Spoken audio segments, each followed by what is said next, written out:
Hey, Travis Waits here. Thanks for joining me today. And I was just meeting with an executive team, and one of them mentioned that they've gotten in the routine and habit of cutting deals.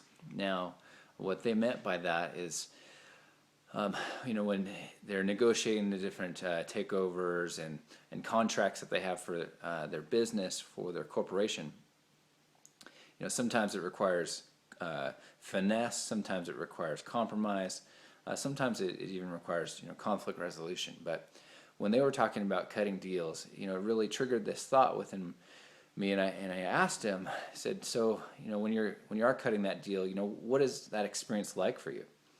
And with some courage, he was able to share that it really isn't that honoring to who he is.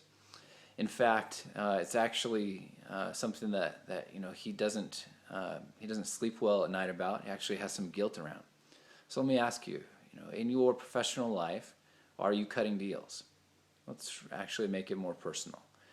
Many leaders today in the corporate setting are knocking it out of the park. They're, from all outside observations, they're successful. Their businesses are thriving. Company seems to be doing well with their revenue stream. They're hitting their targets for their ROI.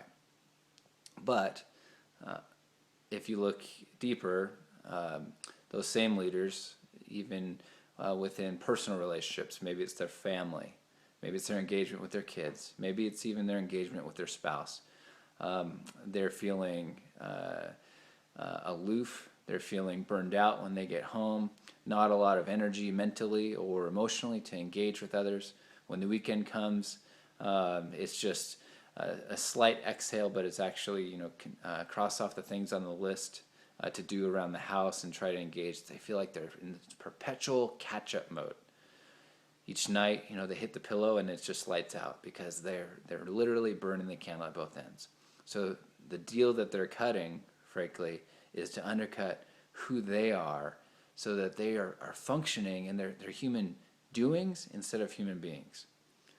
I want to challenge you this week, even today, to take some inventory, take a few minutes, and 3 ways that what would it be like for you to not cut a deal in your life, to operate in alignment with who you are, so that wholeheartedly every day, with passion, with your vision, with your purpose, you could operate in alignment with that. Not just in business, but personally as well.